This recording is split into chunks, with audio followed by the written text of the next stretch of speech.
A cold millionaire CEO ignores a street food vendor, but a fried egg with rice ends up stealing his heart. Before we start the story, tell us in the comments, what city are you watching from? And when it's over, don't forget to rate this story from 0 to 10. Enjoy. If there was a manual about cold, distant, and slightly grumpy CEOs, Henry Mitchell's face would definitely be on the cover. Owner of one of the biggest investment firms, impeccable suits, serious look, and steady steps.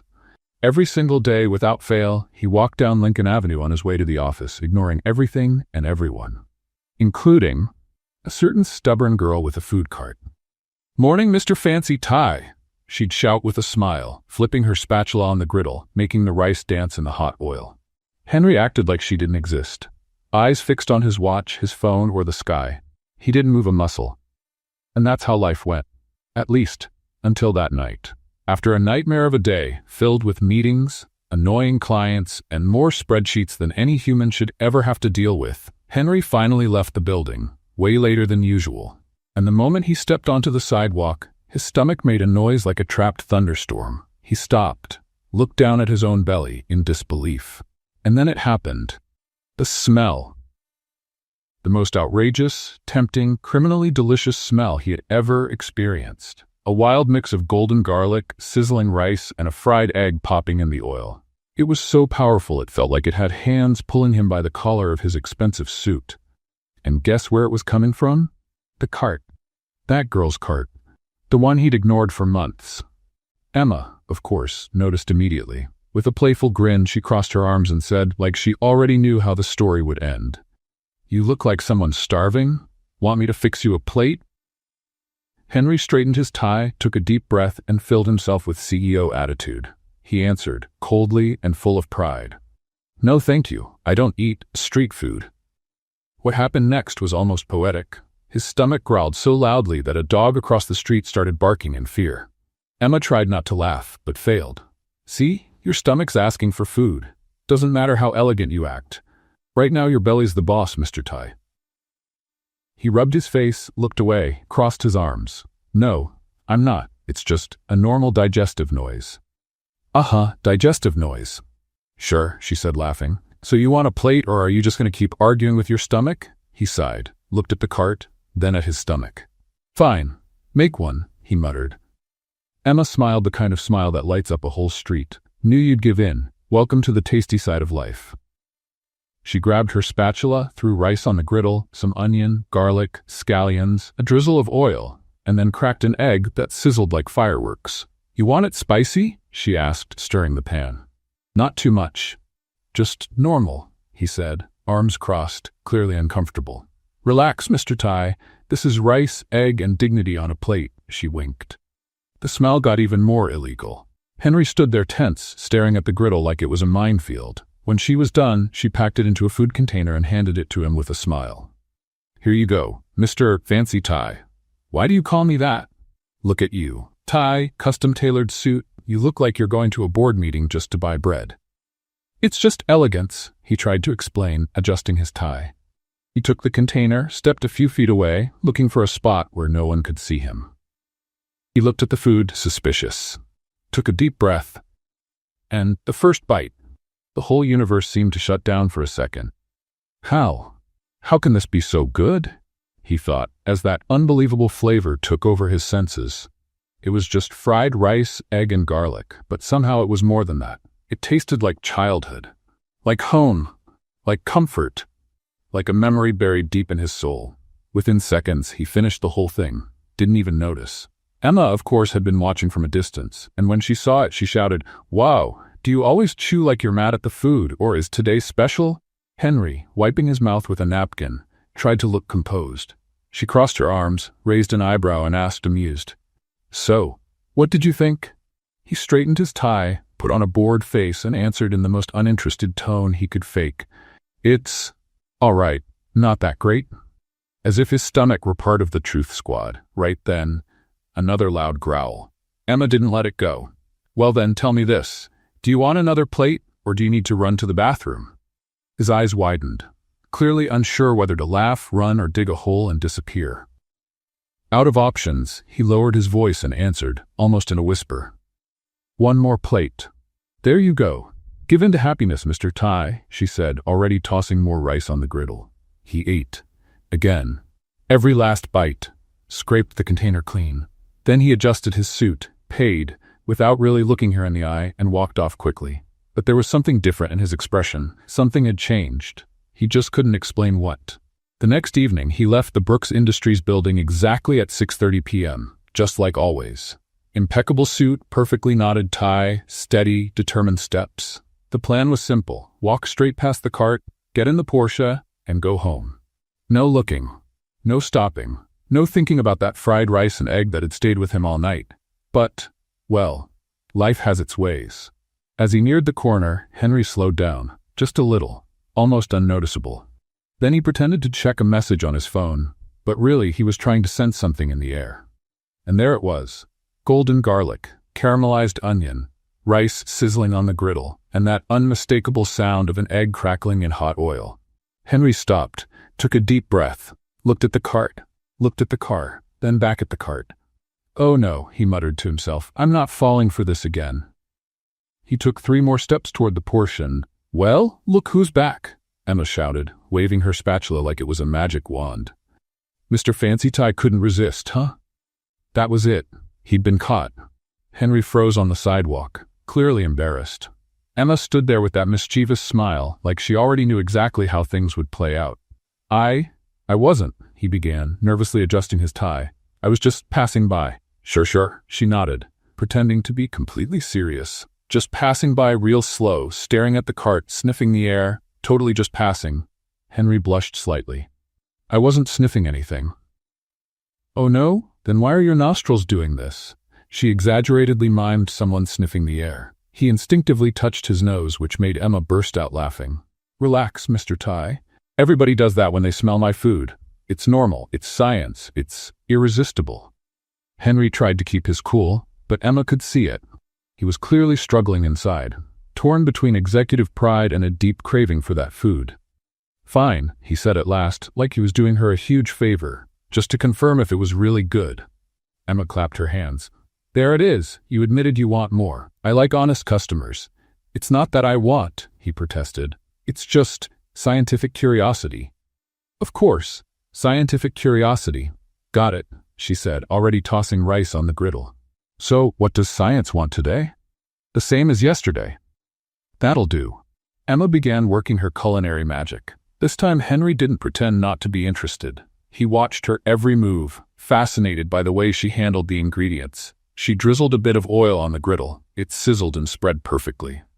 Then came the minced garlic, quickly turning golden and releasing that smell that really should be illegal. Next, the seasoned rice, stirred with precision. Where did you learn to cook like this? Henry asked, genuinely curious. From my grandmother, Emma answered, cracking 2 eggs onto the hot griddle in one smooth motion.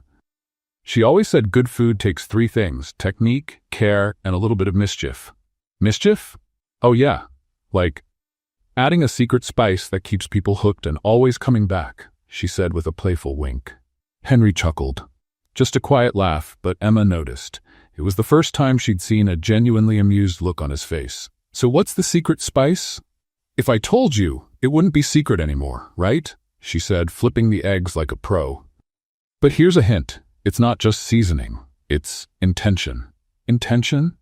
You know when you cook thinking about the person who's going to eat it, wishing they'll feel happy, full, with a warm heart?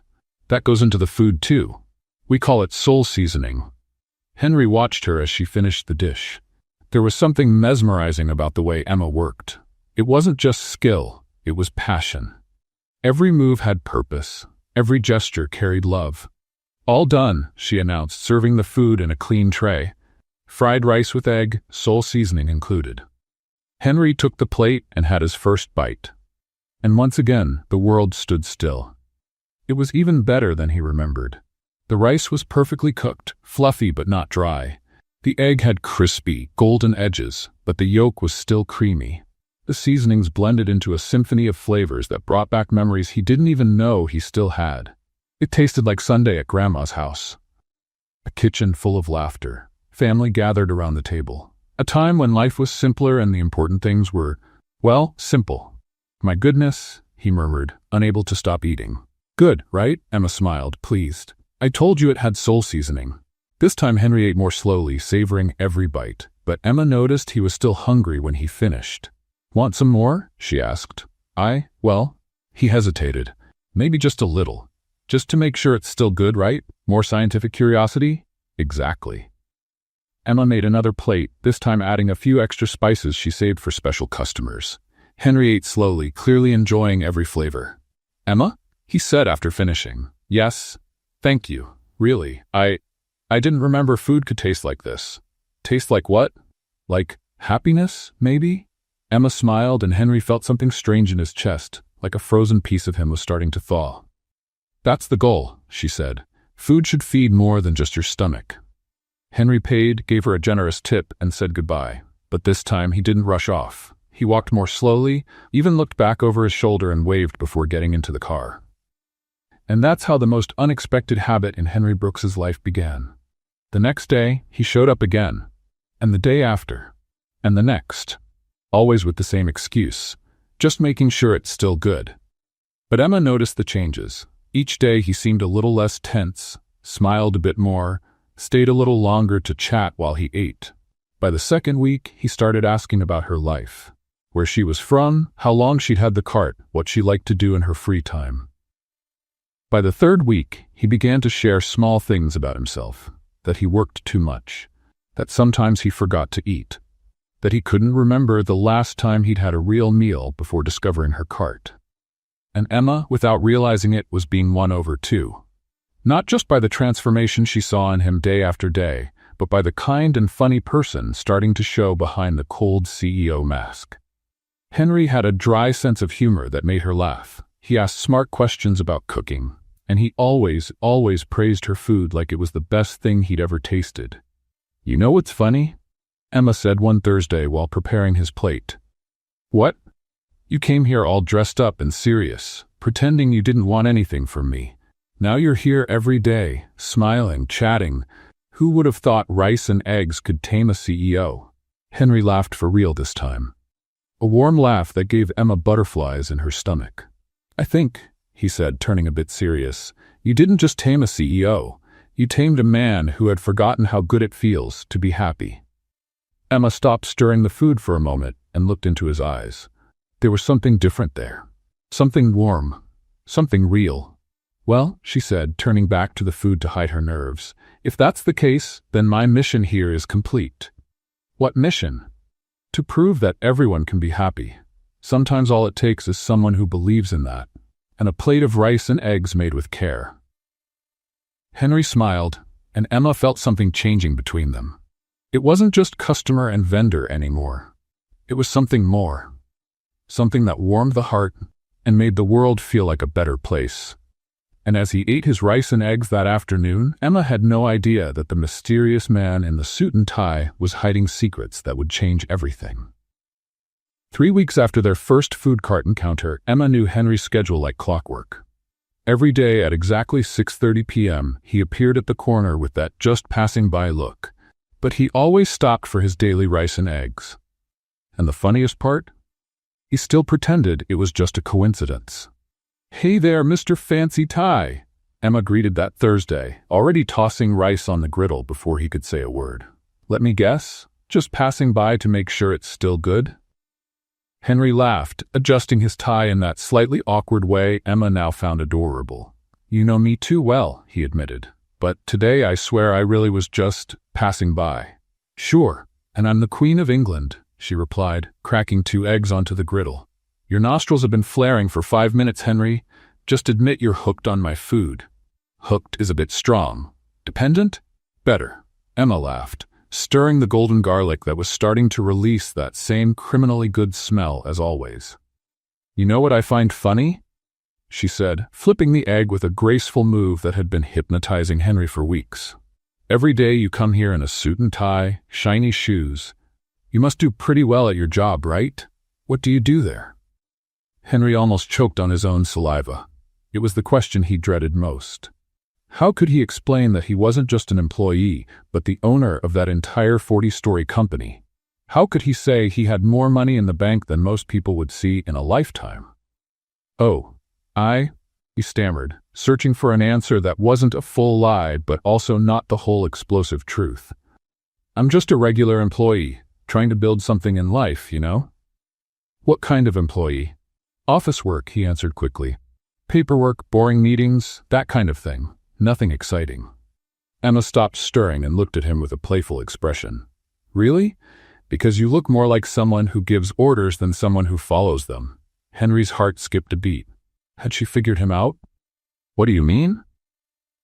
I don't know. You have that leadership posture. Shoulders straight, chin up, the way you talk. She turned back to cooking, thoughtful. My grandma used to say you can tell a lot about a person by the way they carry themselves. And what does my posture say about me? Henry asked, genuinely curious.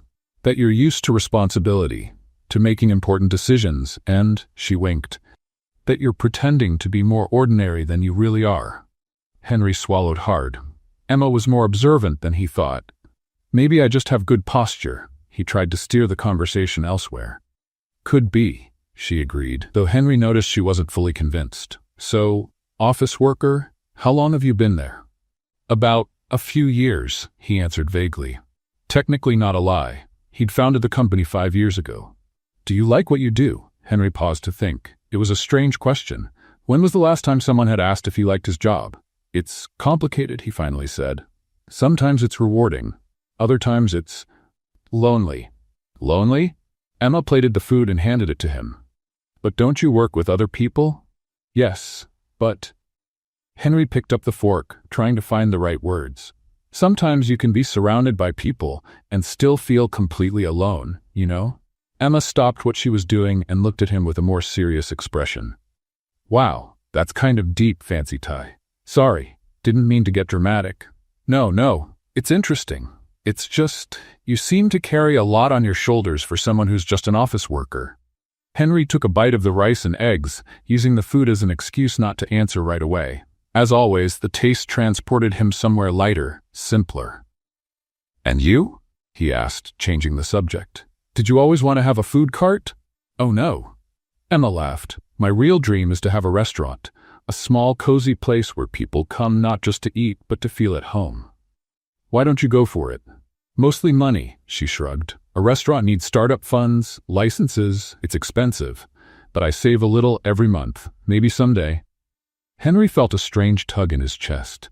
There was this talented woman with a real dream, fighting for every penny to make it happen, something he could fund without even noticing the expense. I'm sure you'll get there, he said sincerely. Your food is amazing. Any restaurant would be lucky to have you. Emma blushed a little. Thanks, really. Sometimes you need to hear that from someone. Hear what? That your dreams make sense, that they're not silly. They were quiet for a moment, Henry eating and Emma tidying up her tools. But it wasn't an awkward silence. It was warm. Can I ask you something? Emma finally said. Sure. Why do you always eat alone? I never see you with friends, family, a girlfriend. Henry almost choked. I don't have a girlfriend, he answered quickly. Why not? Handsome guy, well-dressed, polite, she ticked off her fingers. You must have a line of admirers. It's not that simple. Why not? Henry thought about how to explain it without sounding pathetic. How could he say that most women who showed interest in him were more into his bank account than the person? It's hard to know if people like you for who you are or for what you represent. Emma frowned. What you represent? You're an office worker, Henry, not the president. He let out a bitter laugh. Sometimes people get the wrong idea because of how you look, how you dress. They imagine things that aren't true. Like what? That you have more money than you really do. That your life is glamorous. That you can offer a lifestyle that, well, maybe you can't. Emma studied him for a moment. You know what I think? What? I think you're running from the wrong people and forgetting there are the right ones. What do you mean? If someone only cares about your money or status, then they're not worth it. But there are people who care about character, kindness, a good sense of humor, she smiled, and the cute way someone eats rice and eggs. Henry laughed for real. Cute? You make this super focused face like it's the most important thing in the world. It's kind of adorable. Adorable? He repeated, surprised, completely. They looked at each other for a moment that lasted a bit too long. Henry felt something stir in his chest, something warm and unfamiliar. Emma? Yes? Thank you. For what? For seeing past the tie. Emma smiled, and Henry felt himself falling in love. Not just with the food, but with the amazing woman who made it. The woman who saw him as a person, not a title or a bank balance. And right then, he made a risky decision. He would keep being just Henry, the office worker, the simple man trying to build something in life. Because for the first time in years, someone was falling for who he truly was beneath all the success and money. And he wasn't ready to lose that, even if it meant living the biggest lie of his life. It was a quieter Friday when Henry arrived at the cart and saw Emma organizing some old photos in a small shoebox. She smiled when she saw him, but there was something different in her eyes, a mix of nostalgia and pride. "Look who's here, my most punctual customer," she teased, quickly putting the photos away. "The usual?" "Always," Henry confirmed, curious about the pictures. "Can I ask what those photos were?" Emma hesitated for a second, then smiled and pulled out one of the photos. "My sister Sophia. She's 16 and the smartest person I know." Henry looked at the photo, a smiling girl holding a school diploma. "She's beautiful. She looks like you." "She's much better than me," Emma said with genuine pride. "Top of her class, wants to be a doctor. She's in her last year of high school and already dreaming of med school." "That's amazing. Where does she study?" "At a private school nearby. I got her a partial scholarship, but I still have to pay part of the tuition." Henry started to understand the bigger picture. Emma worked every day, rain or shine, to support her sister's dream. "And your parents?" Emma was quiet for a moment, stirring the rice on the griddle. "My dad disappeared when Sophia was 5. My mom, she passed away 3 years ago." "Emma, I'm sorry." "Thank you," she smiled sadly. "It was a tough time. I was 19, Sophia was 13. Suddenly I became a mom, a dad, a sister, all at once." Henry felt a tightness in his chest. While he was building a business empire, Emma was raising a child on her own. "How did you do it? I mean, you were so young to take on so much." "Oh, it was intense," Emma said, cracking eggs on the griddle, the familiar sound echoing on the corner. "At first I worked 3 jobs, cleaning in the morning, retail in the afternoon, and at night I made cakes to sell." 3 jobs? Yep.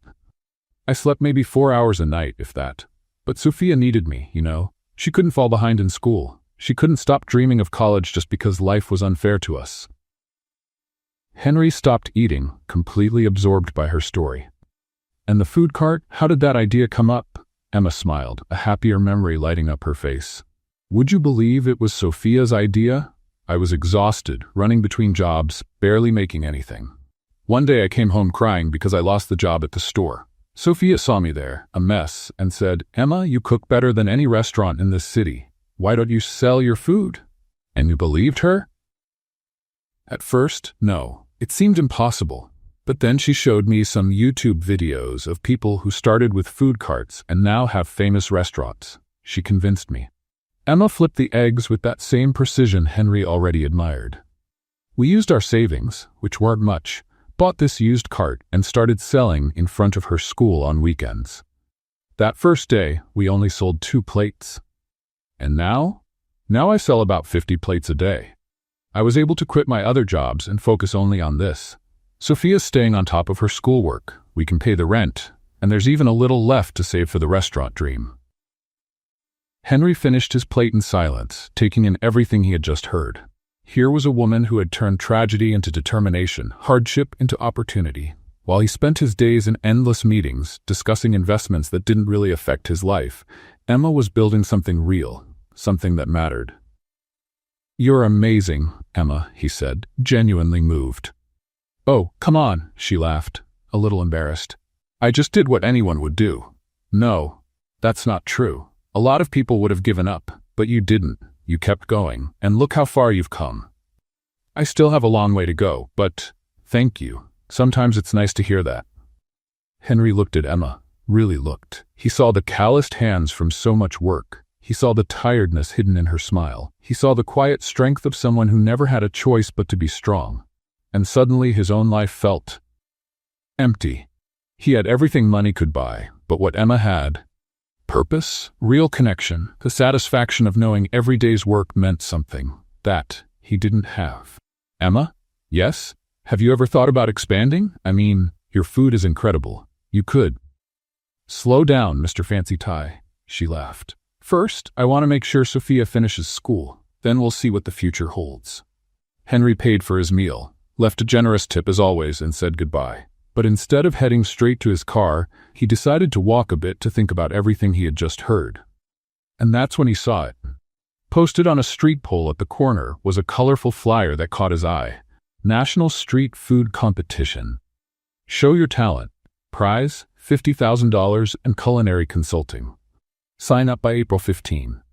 Henry stopped and read the flyer twice. $50,000. Culinary consulting. It was exactly what Emma needed to make her dream of a restaurant come true. He looked back toward the cart, where Emma was still working, wearing that smile that seemed to light up the whole block. An idea started forming in his mind, an idea that could change everything for her. Henry took a photo of the flyer with his phone and smiled. Maybe it was time to give back a little of the happiness Emma had brought into his life. The next day, Henry arrived at the cart with a different kind of energy. Emma noticed right away.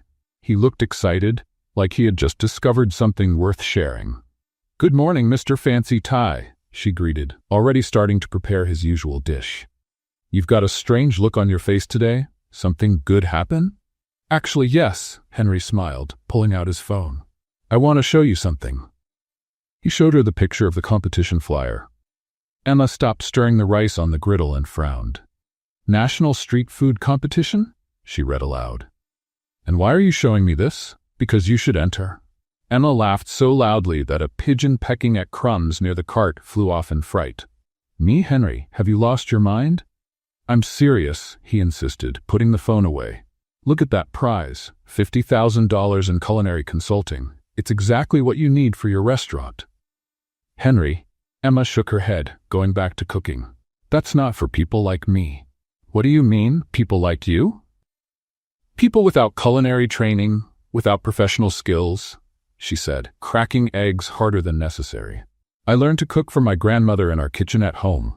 I didn't study in some fancy cooking school." "So what?"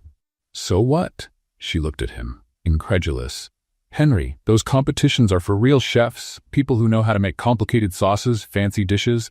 All I know how to make is rice and eggs." "Just that." Henry moved closer to the cart, resting his elbows on the counter. "Emma, in the last 2 months, I've eaten at some of the best restaurants in Seattle. You know what the best meal I had was?" "Which one?" "Every single one I had here." Emma stopped stirring and looked at him. "You're just being nice." "No, I'm being honest. You win people over with rice and eggs. What more do you need?" "You need technique, knowledge, professional equipment." "You already have the technique and the knowledge too. As for equipment," Henry gestured toward the cart, "you work magic with this thing. Just imagine what you could do with better tools." Emma served his plate, clearly shaken. "Henry, you don't understand. These competitions are on TV. There will be famous judges, well-known chefs. They'll laugh at me when I show up with my rice and eggs." "Let them laugh," Henry said, picking up his fork. "At least until they taste it." "You're crazy. Completely crazy." "Maybe. But do you know what I've learned in the last few years at work?" "What?" "That real talent always wins in the end. And you, Emma," he took a bite and smiled, "you have more than enough talent." Emma was quiet for a moment, wiping her hands on her apron. "Even if I wanted to, and I don't, the deadline has probably passed." Henry checked the date on his phone. "There's still a week left. Plenty of time." "Henry, just listen. What's the worst that could happen? You don't make it past the first round? So what? At least you tried. But what if you move on? What if you win?" Emma looked at him, and Henry saw the struggle in her eyes. $50,000, Emma. Do you know what that would mean for your restaurant? For Sophia's future?" "Stop," she murmured. "Don't go putting ideas in my head." "Why not? They're good ideas." "Because," she sighed, "because I'll start dreaming about it and then get disappointed when it doesn't work out." Henry finished his plate and stood up. "You know what your problem is, Emma?" "What?" "You're afraid of your own talent." She looked at him, surprised by his words. "You take care of your sister, run a home, built a business from nothing," he continued. "But you're afraid of a competition?" "It's not fear, it's being realistic." It's fear, he said gently. Fear of finding out you're even better than you think. Emma stayed quiet, fidgeting with her utensils. What if I make a fool of myself? What if you don't? They looked at each other for a long moment. Henry could see Emma fighting with herself, the part of her that wanted to dream against the part that had always played it safe. I'll think about it, she finally said. That's all I'm asking. Henry paid the bill and said goodbye, but stopped after a few steps. Emma? Yes? Sophia would be proud of you for trying, no matter what happens. And with that, he walked away, leaving Emma alone with her thoughts and an idea she couldn't get out of her head. The next few days were quiet torture. Emma cooked while thinking about the competition. She served customers, imagining judges tasting her food. At night, she dreamed of awards and disappointments. Henry showed up every day, but didn't bring it up. He just praised the food, like always, and watched as Emma wrestled with her decision. It was Thursday when Sophia came to the cart after school. Emma, you've been acting weird this week. Did something happen? Emma told her about the competition and Henry's suggestion.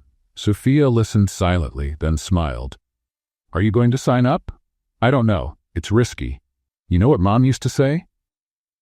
What? That the biggest risk is not taking any risk at all. On Friday, the last day for sign-ups, Emma arrived early at the cart. She spent the whole morning cooking and thinking. When Henry came for lunch, she was visibly nervous. I've decided, she said as soon as she saw him. And? I'm going to sign up, but if I end up looking ridiculous, it's your fault. Henry grinned from ear to ear. I'll take full responsibility. That afternoon, 15 minutes before the final deadline, Emma submitted her application online. Her hands were shaking, she was sweating, but she was determined. And when she hit the submit button, she felt like her life had taken a whole new direction. For better or worse, only time would tell. 2 weeks after sending the application, Emma got an email that made her scream with joy in the middle of the street.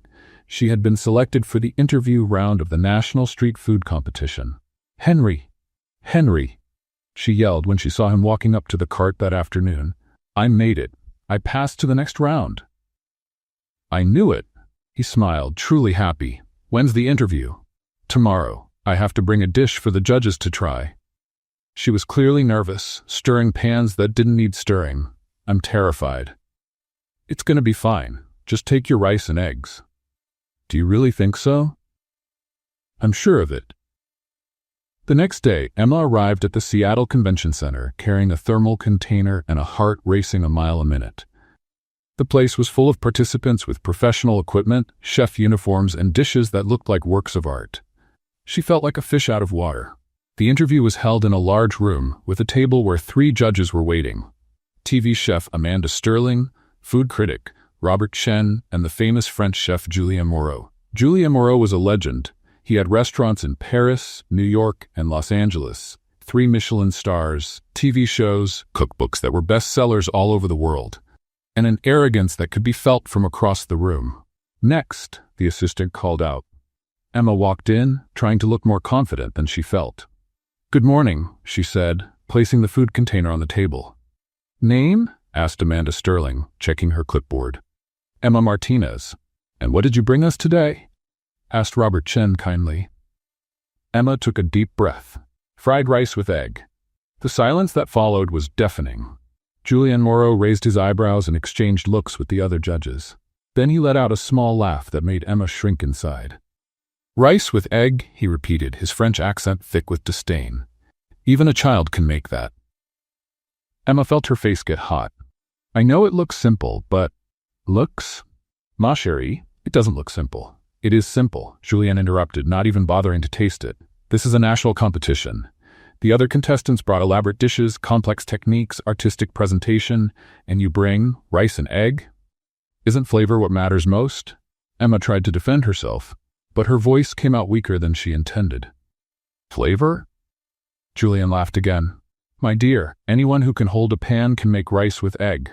Where is the innovation? The technique? The creativity? Amanda Sterling picked up a fork and tasted a small bite. Her expression softened slightly. Actually, it tastes pretty good. Of course it tastes good.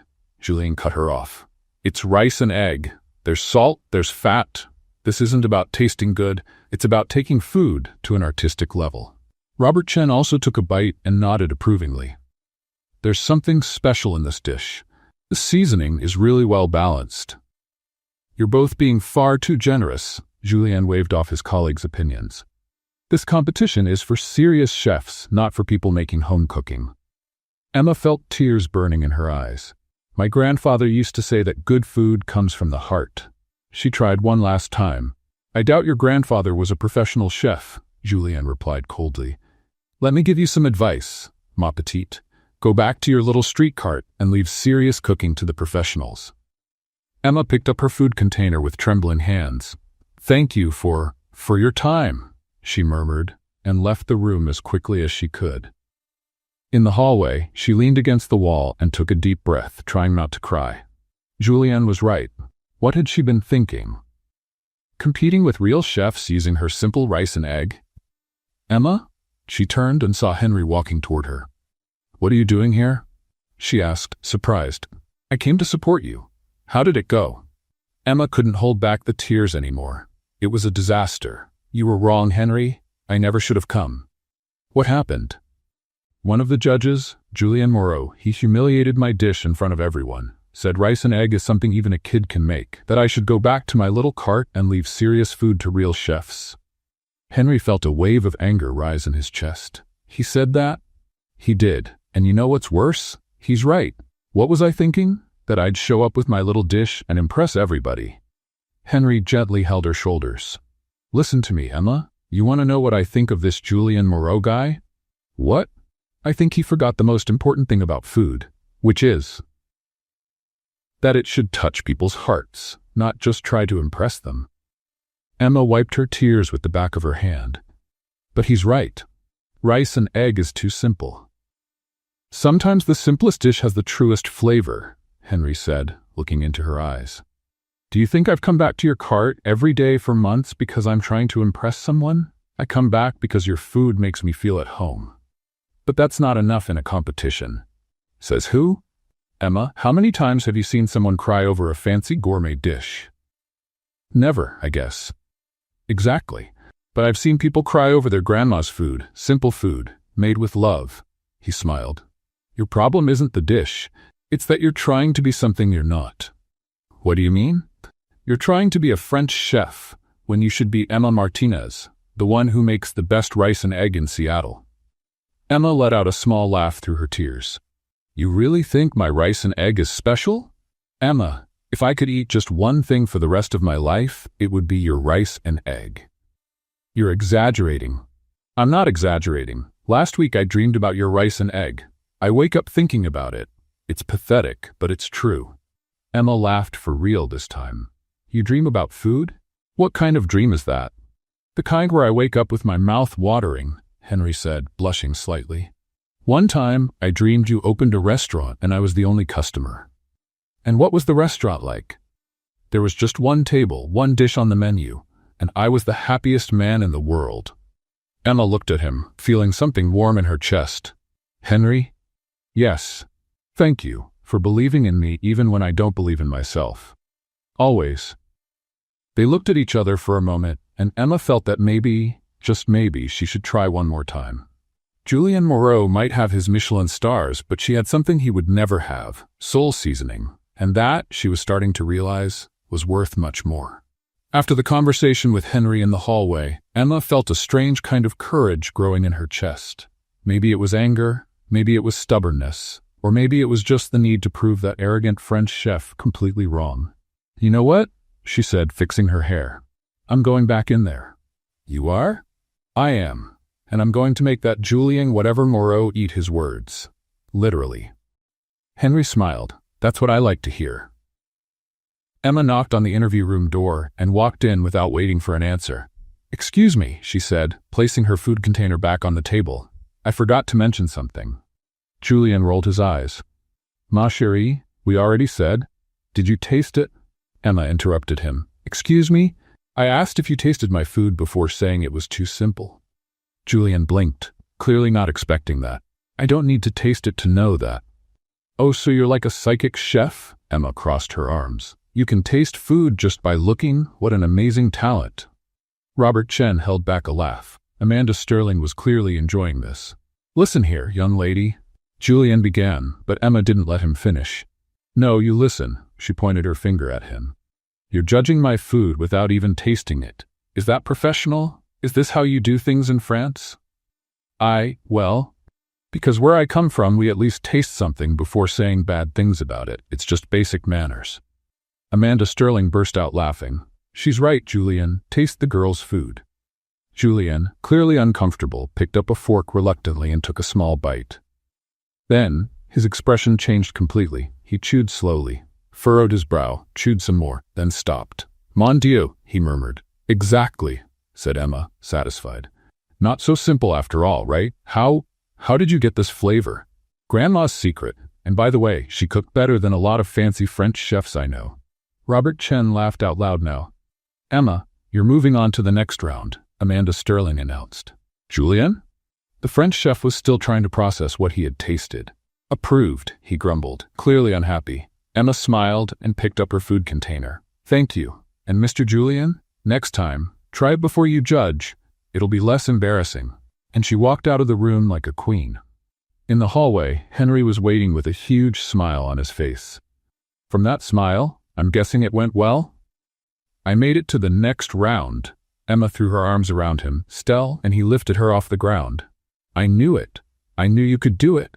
When he put her down, they were very close, too close. Emma's heart skipped a beat. "Henry, Emma, you were amazing, really." They looked at each other, and for a moment the world seemed to pause. But then Emma remembered where they were and stepped back, blushing. "Let's get out of here before I do something else crazy." Over the next 2 weeks, Emma threw herself into preparing for the competition like a woman on a mission. And Henry became practically her unofficial personal assistant. "Emma, I got those special spices you wanted," he said one Tuesday, arriving at the cart with several bags. "Henry, this must have cost a fortune. Imported spices?" "Don't worry, it's an investment for the future restaurant of Emma Martinez." "You're crazy," she laughed, touched. "Thank you. Really." On Thursday, he showed up with brand new equipment. "A portable electric griddle," he announced, taking it out of the box, "so you can practice at home." "Henry, this thing costs more than my rent. It's borrowed," he lied with a straight face, "from a friend, a rich one." "What rich friend?" "A very rich friend that I don't know well." Emma narrowed her eyes. "You're making this up, aren't you?" "Completely. But will you accept it anyway?" She laughed and shook her head. "I'll take it, but only because you're an adorable liar." That weekend, Henry showed up with an even bigger surprise. "I created an Instagram profile for you," he said, showing her the phone. "Look, at a rose, more Emma. You already have 300 followers. Wait, how do I already have 300 followers? Well, I might have shared it with a few people I know." "What people, Henry? You said you don't have many friends." "I have. Work acquaintances. Administrative folks have their connections." Emma grabbed the phone and looked at the photos he had posted. They were all beautiful, professional, making her food look like it belonged in a magazine. "Henry, these pictures are amazing. Who took them?" "I did," he said proudly. "Turns out I have a talent for food photography." "Talent? These look completely professional." "YouTube University," he shrugged. "I watched about 40 tutorials." Emma was both moved and impressed. "Why are you doing all this for me?" Henry grew serious for a moment. "Because you deserve it, and because seeing you happy makes me happy too." They looked at each other again in that way. The air between them almost sparked with tension. Emma moved a little closer. "Henry." "Emma." He leaned in. She closed her eyes. They were just inches apart when... "Emma, what's this about a TV competition the neighbor told me about?" Sophia came running over, her school backpack still on, with a look that said she wanted answers. Right now. Emma and Henry pulled apart so quickly they nearly knocked over the griddle. "Sophia, you scared me." Emma tried to recover her composure. "You got out of school early." "I left early to come talk to you," Sophia said, looking from Emma to Henry with that sharp teenage gaze that misses nothing. "Hi, Henry. Did I interrupt something?" No, you didn't interrupt anything," Emma said quickly. "We were just talking."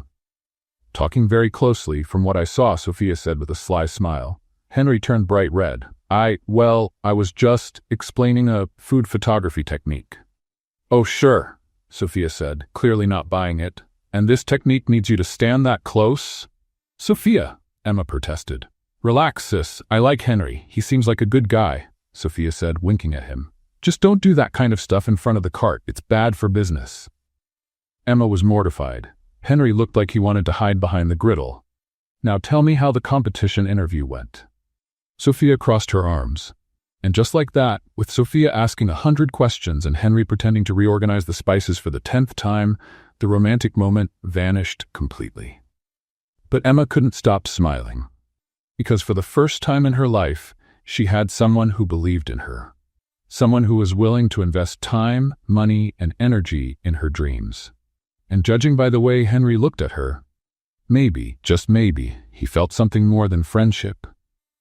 The problem was, she was starting to feel it too, and it was getting harder and harder to ignore. If there had been a contest for most nervous person in the universe, Emma would have won by a landslide that Saturday morning. She arrived at Pier 70, the competition location, at 6 a.m, pushing her cart through the still empty streets of Seattle.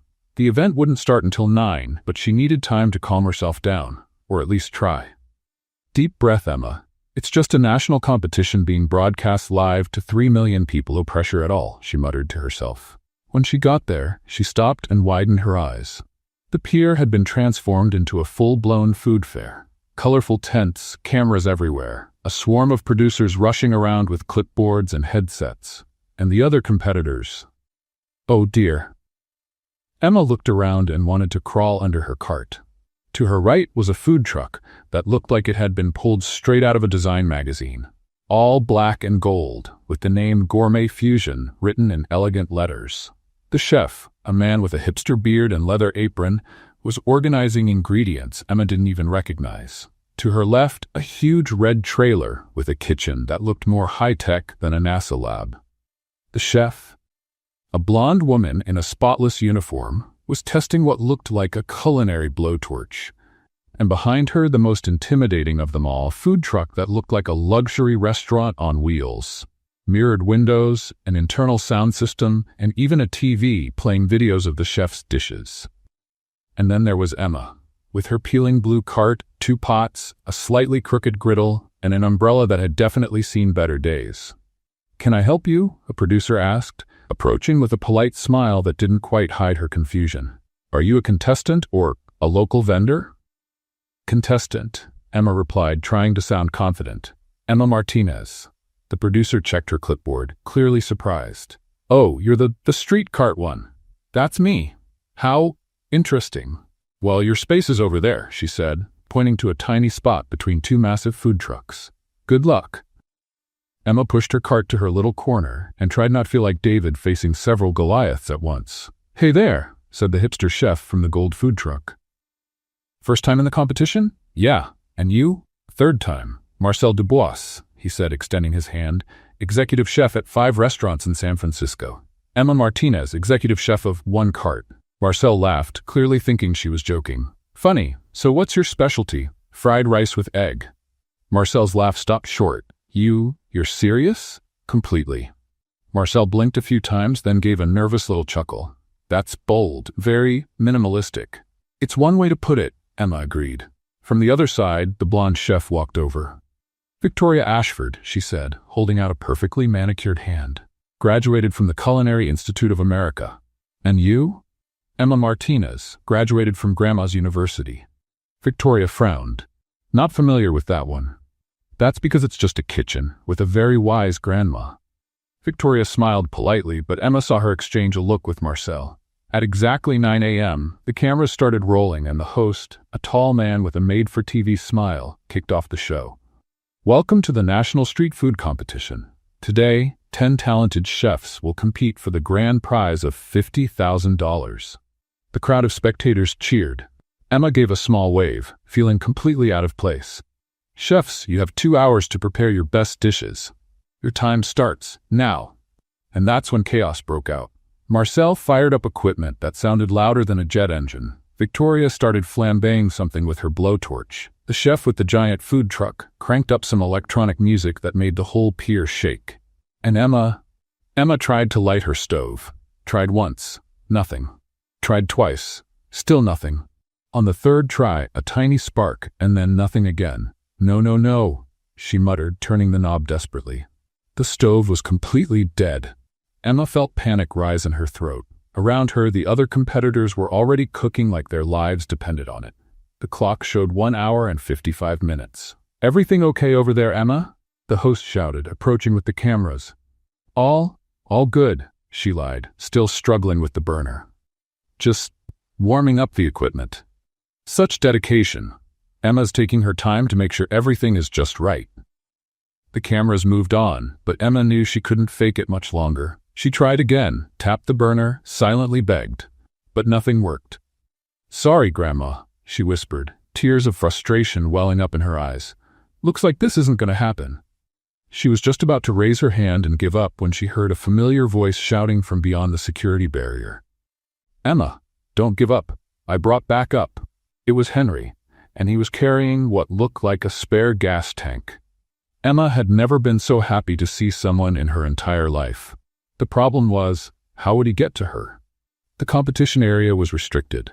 Only contestants and production staff were allowed inside. But apparently, Henry had thought of that too. Because the next thing she knew, he was sprinting toward the security barrier like an Olympic pole vaulter. Sir, stop!" the security guards yelled. But Henry had already jumped the fence with a speed no one expected from a guy in a suit. "Food emergency," he shouted, running toward Emma's cart with the tank in his hands. "Culinary rescue in progress." The crowd burst into laughter and applause. The cameras chased after him. The host didn't know whether to laugh or call security. "Henry, are you out of your mind?" Emma asked, but she was smiling. "Totally," he answered, already hooking up the new tank. "But I wasn't going to let you quit because of a stubborn stove." In just a few minutes, Henry had swapped the tank and fixed the connection. The burner came back to life with a perfect blue flame. "It works," Emma shouted, hugging Henry right in front of everyone. The crowd went wild. The host decided to just go with it. And that, folks, is how you pull off a culinary rescue. "Henry, do you have experience with kitchen equipment maintenance?" "I've got experience making sure Emma doesn't give up on her dreams," Henry replied, still wrapped in Emma's emotional hug. And with that, he jumped back over the barrier and was escorted out by security. But not before shouting, "Go, Emma! Show them the power of egg-fried rice." Emma wiped her tears, lit the burner, and smiled at the cameras.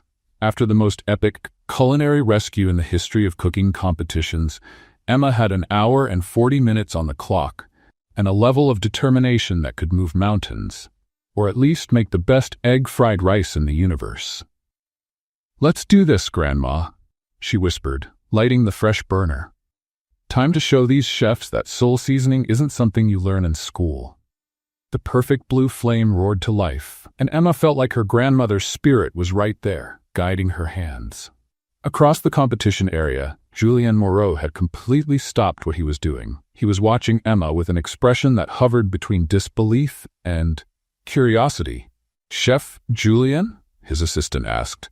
"Aren't you finishing the beurre blanc sauce?" Julien murmured, eyes still locked on Emma. "I'm observing an interesting technique." Which, of course, wasn't true. Emma was literally just heating oil on a griddle. But there was something about the way she moved, a quiet confidence that was completely different from her earlier nerves. Emma began her cooking dance. First came the garlic, finely chopped, golden, and fragrant. The smell drifted through the air, and even the other competitors started sniffing around. "What is that smell?" Victoria asked, pausing her modern art-level vegetable sculpture. "Garlic," Marcel answered, stopping in the middle of plating his tuna carpaccio with caviar. "Garlic? Just garlic? How can it be so strong?" Meanwhile, Emma added the onions, sliced thin, slowly caramelizing. She stirred with a grace that felt like a dance, every move precise yet natural. Julien moved closer, pretending to check his own ingredients. "Impossible," he muttered. "She's making fried rice."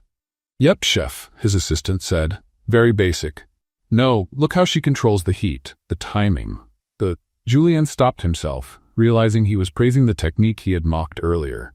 Emma tossed the rice onto the griddle. Not just any rice. This was rice she had cooked the night before and chilled, giving it the perfect texture for frying. Each grain stayed separate, dancing on the hot surface. "Oh my goodness," someone in the crowd shouted. "Look at that rice jump." The host approached with the cameras. "Emma, can you walk us through your technique?" "It's simple," she said, still stirring. "The rice needs to be cold, the griddle nice and hot, and you have to stir with love, not with hurry." "Stir with love?" "Every grain matters. If you mistreat one, the others get sad." In the crowd, Henry was still being held back by 2 security guards, but he was shouting words of encouragement. "That's it, Emma. Show them what happy rice can do." "Sir, you need to stay quiet," said one of the guards. "Impossible. My friend is making history." Emma heard him and smiled, not missing a beat. She added a drizzle of soy sauce. Then, fresh scallions, chopped at the last second to keep their bright green color.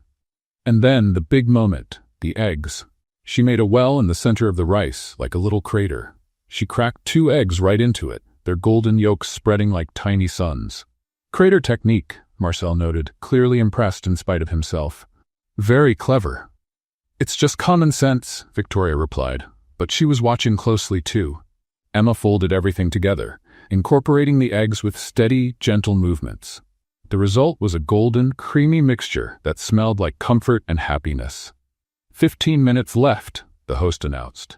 Emma was perfectly on time. She tasted the rice with a spoon, adjusted the flavor with a pinch of salt and a drop of sesame oil. "Done," she said, turning off the heat. Around her, the other competitors were in full panic mode. Marcel was trying to plate 3 dishes at once. Victoria was flambeing something that looked dangerously close to setting her food truck on fire. And Emma was calmly plating her egg-fried rice onto plain white dishes that made the food shine. "Time's up." The judges stepped forward for the tasting. Along with Julianne Moreau, there were Amanda Sterling and Robert Chen, and a surprise, a special guest judge, TV chef Marcus Williams. "Let's start with Marcel," Amanda announced. Marcel presented his bluefin tuna carpaccio with Osetra caviar and sake reduction. It looked like a painting. "Technically perfect," Marcus said. "Flawless presentation." "But it lacks soul," Robert added. "It's beautiful, but it doesn't move me." Julianne just nodded, not wanting to take a side. Victoria brought her vegetable sculpture with black truffle foam and edible flowers. It literally looked like modern art. "Innovative," Amanda said. "Very creative." "But is it food or decoration?" Marcus asked. "I'm confused." Then it was Emma's turn. She walked up with her 3 simple plates of egg-fried rice. No fancy decorations, no edible flowers or foams, just golden, creamy rice that smelled like home. "Emma Martinez," she announced. "Fried rice with egg. My grandmother's recipe, made with simple ingredients and a lot of love." Julian rolled his eyes but picked up his fork. "Bon," he murmured, clearly not expecting much. He took a bite and stopped. He chewed slowly, a puzzled look spreading across his face. "My goodness," he whispered. Amanda tasted it too, and her eyes went wide. "My goodness, this is surprisingly emotional," Robert added, visibly moved. "How can something so simple feel so deep?" Marcus took a bite and stayed silent for a long moment. "Emma," he finally said, "how old are you?" 24. "And how long have you been cooking?" "Since I was tall enough to stand on a stool in Grandma's kitchen." This isn't just food, it's memory, it's feeling, it's love," Amanda said, wiping a tear from the corner of her eye. "I can feel the love in this dish." Julian kept chewing in silence, his expression growing more surprised. "Julian?" Amanda asked. "What do you think?" The French chef looked at Emma, then at the plate, then back at Emma. I must admit," he began, clearly fighting his pride. "Maybe. It's not so simple after all." The crowd burst into applause. Henry managed to break free from security and shouted, "That's right! Emma, you're amazing!" Emma smiled, tears of joy in her eyes. "Thank you," she said. "But it wasn't me. It was Grandma. She's the one who deserves the credit." "No," Julianne said, surprising everyone. "The technique may come from your grandmère, but the execution, the passion, that's all you." And for the first time since meeting the arrogant French chef, Emma saw something like respect in his eyes. The audience cheered, the cameras captured every moment, and Emma knew that no matter the final result, she had proven something important, that food made with love always wins. Even if it's just egg and rice. The moment to announce the winner had arrived, and the tension at Pier 70 was so thick you could cut it with a chef's knife. Emma stood beside the other competitors, trying to look calm, but inside, she was a bundle of nerves. Marcel was adjusting his hipster beard over and over. Victoria was checking her reflection on her phone for the 5th time in a minute. And the chef from the giant food truck was doing breathing exercises that looked like training for deep-sea diving. And now, the moment everyone's been waiting for, the host announced, drawing it out like he was revealing the secret of the universe. The winner of the National Street Food Competition is... The pause felt eternal. Emma held her breath. Emma Martinez. The world exploded. The crowd went wild. The cameras rushed in to catch the shot. Golden confetti started falling from the sky like magic rain. Emma stood frozen for a full 3 seconds, not believing what she had just heard. "Me?" she shouted, pointing to herself. "Are you sure?" "Absolutely," the host said, laughing. "You are officially the National Street Food Champion." Emma started jumping in place like a kid who just got her dream Christmas gift. "I can't believe it. I can't believe it. I can't believe it." In the middle of the crowd, Henry was screaming louder than anyone. "That's my friend. I knew her before she was famous." Security didn't even try to stop him anymore. Amanda Sterling came forward with a giant check, TV show style, and a bouquet of flowers. "Emma, congratulations, $50,000 and a full culinary consulting package to help you open your dream restaurant." Emma took the check and started crying. "Grandma, we did it," she sobbed, looking up at the sky.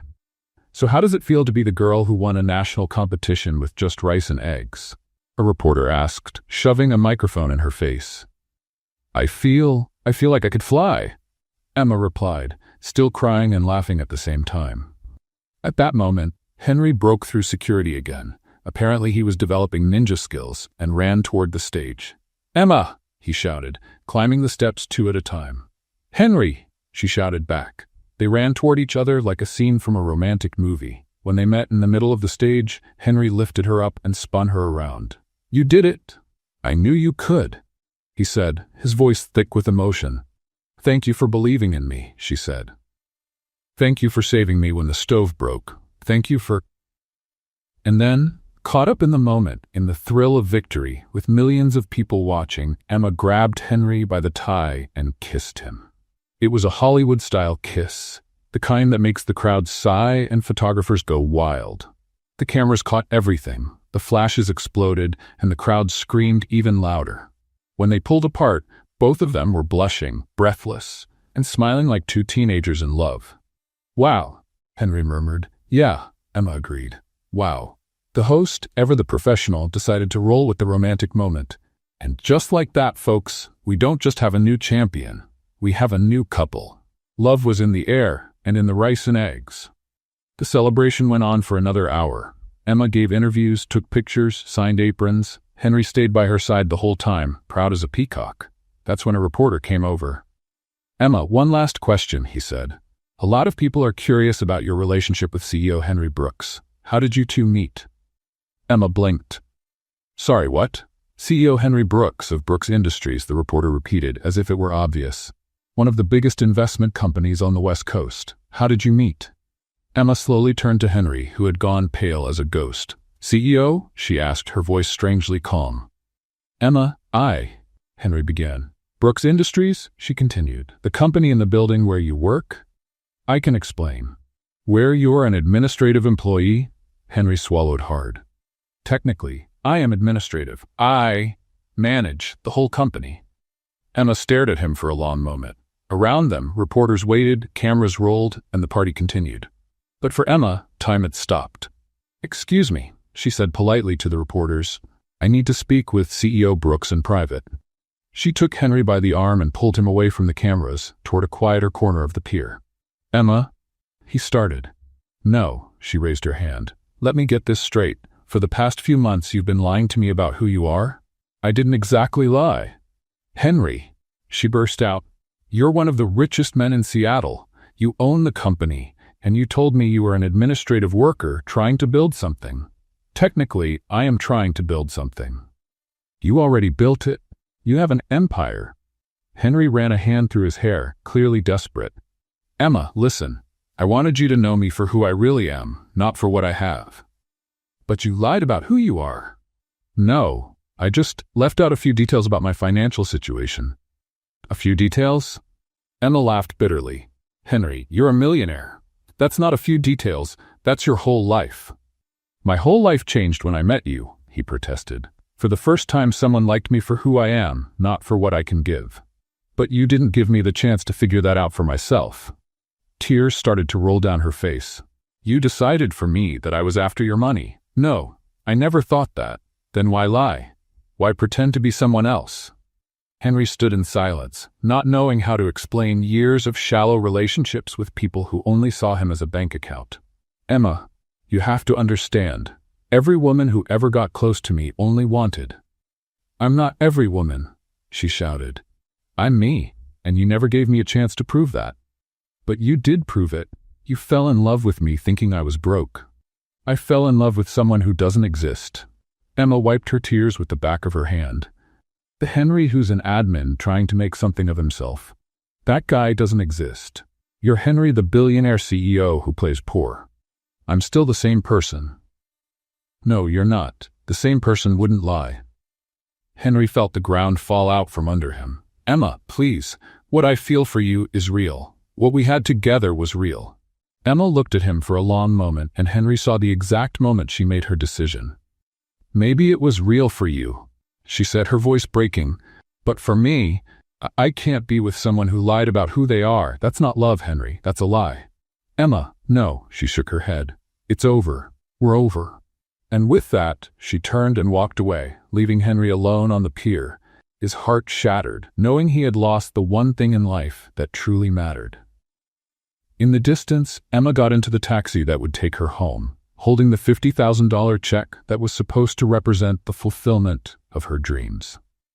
But in that moment, it felt like just a piece of paper, worth nothing compared to what she had just lost. 2 months after the competition, Emma stood in front of a small place in Capitol Hill, holding the keys to what would be Rice and Love, her very own restaurant. It wasn't anything fancy. 12 tables, an open kitchen, exposed brick walls, and a rustic charm that made everyone feel at home. Just like she had dreamed. I can't believe we did it, Grandma, she whispered, looking up at the sky. Sophia was next to her, practically bouncing with excitement.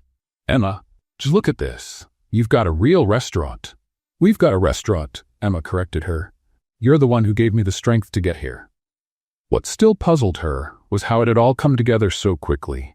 Yes, she had the $50,000 from the prize, but renovating the place, buying equipment, getting licenses, it was all much more expensive than she'd imagined. That's when the anonymous investor showed up. One day, a lawyer called saying a client wanted to invest in her restaurant but wished to remain anonymous. The investment would cover all extra costs, with no interest and no claim to the profits. Is this real? Emma asked, skeptical. Completely legal, the lawyer assured her. My client has just one condition: you can never know who it is. It was strange, but Emma wasn't in a position to say no. And so, Rice and Love became a reality. The opening was a huge success. Lines out the door, food critics, influencers, and of course, all the loyal customers from her food cart. But through all those months of hard work and success, Emma carried a quiet sadness. No matter how many compliments she got or how many plates she served, there was always an emptiness. She missed Henry. Not the rich CEO who lied, but the man who ate rice and eggs every day with that focused little face.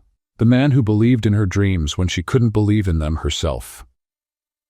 Emma, said Sophia one morning while helping prep in the kitchen, you're thinking about him again. About who? Henry. You get that lost puppy look every time he crosses your mind. I do not. You do, and look. Sophia stepped closer. I know he lied, but you saw the way he looked at you. That wasn't a lie. Emma sighed. It doesn't matter, Sophie. He made his choice. He chose to pretend instead of trusting me. Or maybe he was just scared of losing you. Fear doesn't justify lies. Sophia was about to respond when the doorbell rang. Good morning. Emma greeted automatically without looking. Welcome to Rice and Love. Hi, said a familiar, nervous voice. Are you looking for a dishwasher? Emma turned and nearly dropped the pot she was holding. It was Henry, but not Henry the CEO in a perfect suit. This Henry wore jeans, a simple t-shirt, and a shy smile she hadn't seen in months. Henry? She whispered. Hi, Emma. The place looks amazing." Sophia looked between them and decided she urgently needed to check on something in the back. "I'll just go check. Important stuff," she said, disappearing into the kitchen. Emma stood still, unsure of what to say. "What are you doing here?" "Looking for a job," he answered, with that half smile that used to completely disarm her. "I heard you might need help in the kitchen." "Henry, I work cheap, and I'm really good at washing dishes." Emma crossed her arms. "You don't have to hide again." Henry sighed and stepped closer to the counter. "I'm not hiding. I'm being honest, for the first time in a long time." "Honest about what?" "About the fact that the last 6 months have been the worst of my life," he said, placing his hands on the counter. "About how I wake up every day thinking about your rice and eggs, about how I've dreamed of you every single night." Emma felt her heart race but kept a serious face. And about how I found out who your mysterious anonymous investor is." Emma's blood ran cold. "What do you mean?" "Emma, I'm your anonymous investor." Her eyes widened. "You?" "Me. And before you get angry, let me explain." He raised his hands in surrender. "I couldn't let you give up on your dream because of money. Not after seeing how you shined in that competition. Henry, I know you don't want anything to do with me. I know I messed everything up, but I never stopped cheering for you, even from afar." Emma looked at him for a long moment. "You invested in my restaurant?" "I invested in your talent, in your dream, in you." "Why?" Henry took a deep breath. "Because if I lied before, it was out of fear. Fear of not being enough for you. Fear that once you found out who I really was, you'd walk away. But if I'm here now, it's because what I feel is real. It always was." Emma felt tears starting to form in her eyes. "Henry, Emma, I don't want to be a CEO for you. I don't want to be rich for you. I just want to be the man who loves the way you cook, who believes in your dreams, and who would do anything to see you happy. Even if that means washing dishes, especially if that means washing dishes, by your side." Emma looked at him for what felt like forever. Then a small smile appeared at the corner of her mouth. "Then prove it," she said, "and this time, no pretending." "No pretending," he agreed. "No lies. And starting as a dishwasher for real." Henry laughed. "Deal. But can I ask for a raise later on? We'll see what kind of employee you are first." They looked at each other and laughed, and then Henry leaned over the counter and kissed her. It was a sweet, honest kiss, full of forgiveness and new beginnings. When they pulled apart, Sophia appeared, clapping her hands. "Finally! You two are more stubborn than mules." 3 months later, on what seemed like an ordinary Thursday night, Henry showed up at the restaurant with a bouquet of flowers and a mysterious smile. "What's this?" Emma asked, a little suspicious. "Can you close the restaurant a little early today? Why have a surprise?" An hour later, Rice and Love had been transformed into a romantic version of itself. Candles, rose petals, soft music, and only one table in the center. "Henry, what did you do?" He guided her to the table, where there were 2 plates of the famous rice and eggs. "Emma Martinez," he said, kneeling beside the table, "you taught me that the simplest ingredients can create the most extraordinary flavors." Emma put her hands over her mouth. "You taught me that real love doesn't need pretending or lies. It just needs to be real." He pulled a small box from his pocket. "Will you marry me? And before you answer, I promise I won't wash the dishes anymore once we're married." Emma laughed through her tears. "Only if you promise to keep eating my rice and eggs every day. Forever." "Then yes." 6 months later, on a beautiful beach in Maui, Emma walked toward a small altar set up in the sand, wearing a simple dress and the brightest smile in the world.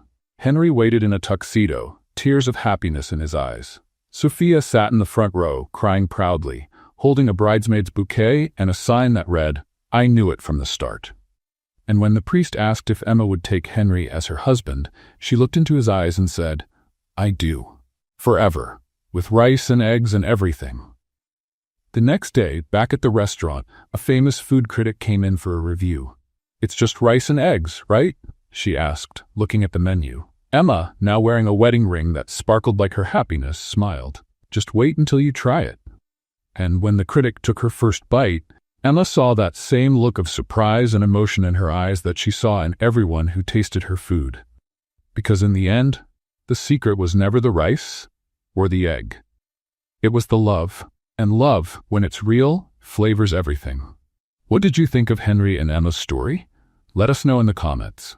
Rate this story from 0 to 10. What's your score? Don't forget to subscribe and hit the bell to follow all our stories. And click here on the final screen to watch more emotional stories.